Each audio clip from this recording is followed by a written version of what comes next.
Good afternoon. My name is Joshua Flores, and I'm here to present my report. Objective of the sci- Objective of the study of human behavior and victimology. What is victimology? Victimology is the science of victims, and victimization. Theoretical victimology is the study of crime victims, their characteristics, their relationship to, and their interaction with their victimizers, their role, and their actual contribution to the genesis of the crime.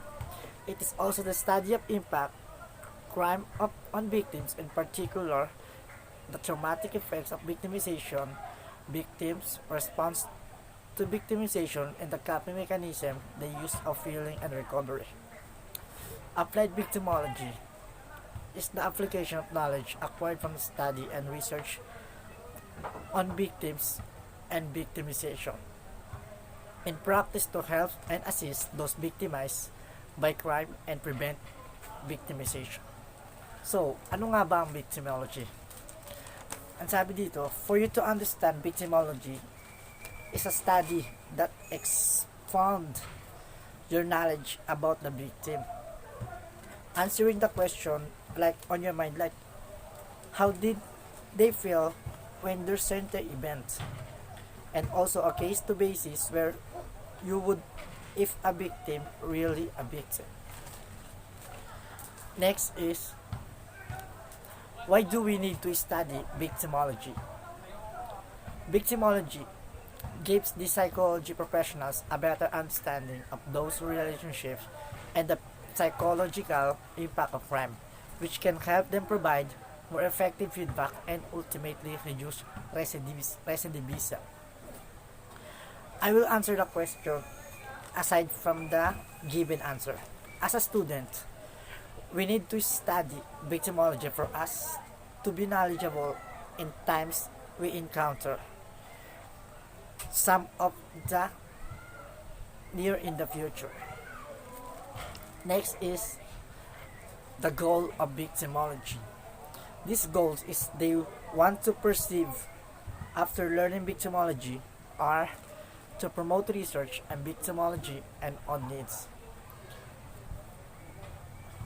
to provide service for providers and victimology, to provide education and training, advocacy and rights, and to prove members opportunities.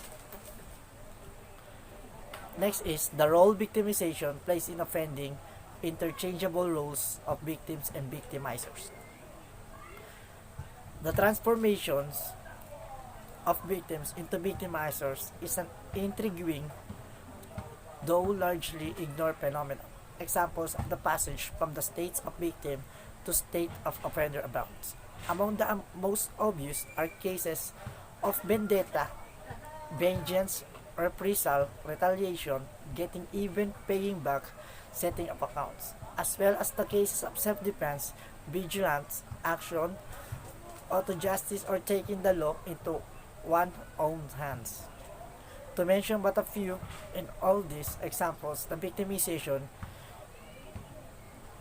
is a direct contributor to the ensuing aggression, the sine qua non for it. From victim to victimizer. What is victimizer? For you to know, a victimizer is a person who does harm. Example, a quit student who always being bullied become the bully. So, paano nga ba ito nangyayari?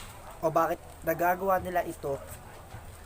Dahil gusto nila iparanas sa ng biktima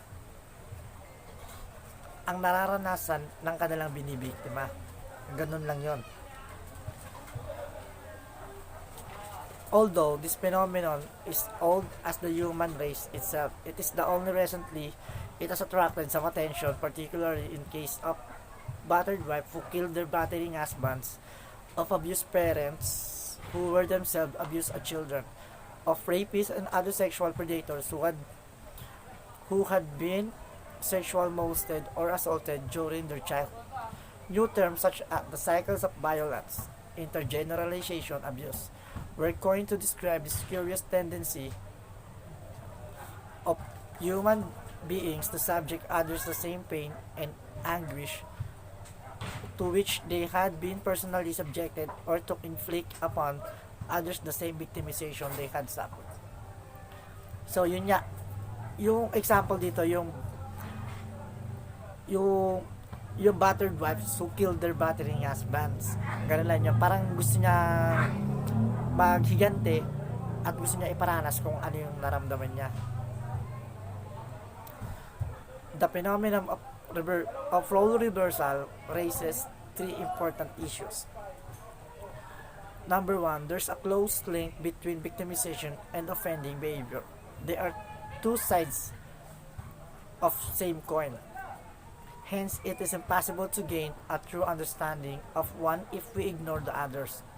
Number two, the victims and offender population are not, as the commonly believed, two distinct and mutually exclusive population. They are homogeneous and overlap to a large extent. Yesterday victims are often today's offenders, and today's offenders are frequently the victims of tomorrow. Number three, the role of victims and victimizer are not fixed, assigned, or static.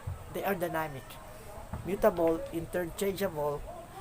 The individual can move successively or even simultaneously from the one role to others. Do you get the point of this issue?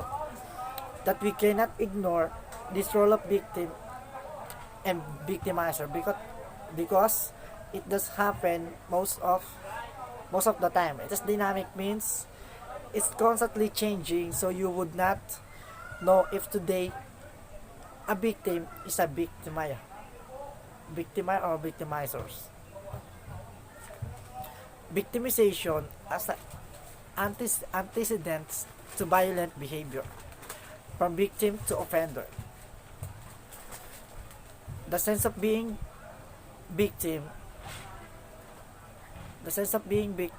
whether the victimization is real, perceived, whether direct or vicarious, whether personal or collective, provides not only the motivation of offending, but also the necessary rationalization and neutralization that make it possible for potential delinquent to overcome whatever formal and informal controls may stand in the way of offending.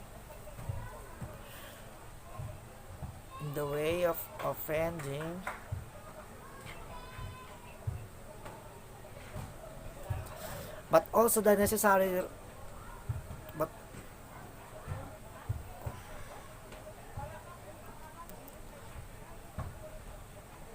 but also a necessary neutralization that make possible behavior, including the delinquent's moral inhibitions, religious convictions, the threat of punishment, and so forth.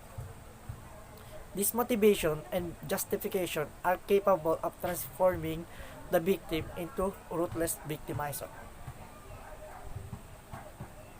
As mentioned, offenders through violence is a retaliation against some form of victimization view their behavior as perfectly legitimate and are bound therefore to perceive their punishment as unjust and unwarranted.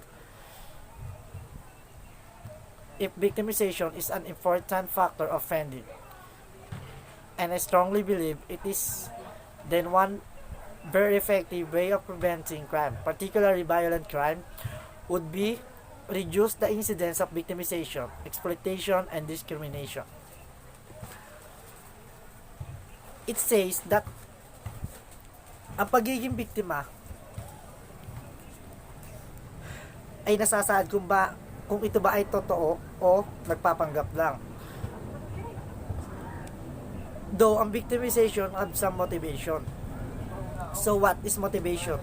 O rationally. So ibig sabihin, bakit mo ito ginagawa? Para saan? At ano ang bagay na nagtutulak sa iyo na gawin ito? It is also said these are to overcome for being potentials consequence, whether it's formal or informal control. This includes the delinquent moral inhibitions. Victimological explanation of reoffending. Victimological explanation of recidivisms and reoffending are quite simple and more common sense than science. If environmental conditions, if situational, triggering, and actual factors play an important role in offending, and there is overwhelming empirical evidence showing that they do, then a released offender return to the same condition and situation that led to the first offending will have a very high chance of relapsing and of committing new offenses. The best treatment and rehabilitation program in custody cannot be successfully unless the environmental condition to which the offender is released have been changed, and unless the situational, triggering, and actual factors have been dealt with. Changing the condition, controlling the factors is generally much easier and more effective task than the difficult, elusive task of changing the offender personality, attitudes, or behavior. After all, no one, not even the most violent of offenders, is dangerous all the time. Towards everyone, in the vast majority of cases, dangerousness is episodically and specific. Effectively control it, one only needs to know the condition and situations in which the person becomes dangerous and the person or against the whom or aggressions will be directed. This last topic is mostly as a conclusion that what is the right and easiest things to do with this victimization. This is to change condition and controlling factors than changing the offender's personality, attitude, and behavior. Also, I conclude that not all the time with this violent offender are dangerous. It's that episodically or for easy understand that it's a specific time and event when they alternate the attitude or circumstances. And last, it is the state of recidivism. What is that? It is the where you do a bad thing, then put you in a jail, then after they release you, yun, so yun na nga, yung tao nilagay mo sa kulungan.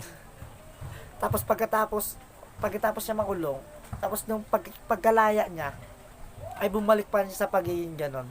So walang point yung pagiging pagkakulong niya kasi hindi naman siya nagbago, or walang kwenta yung pagiging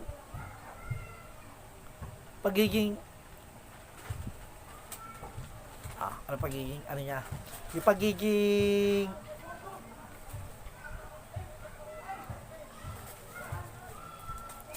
release you to do the same thing, bad things. So what, for the point example, this the victimology, a cycle versus repeat. Yun niya, parang inulit niya lang din talaga. Inulit niya lang kung ano yung ginawa niya dati. Kaya wala talagang pagbabago.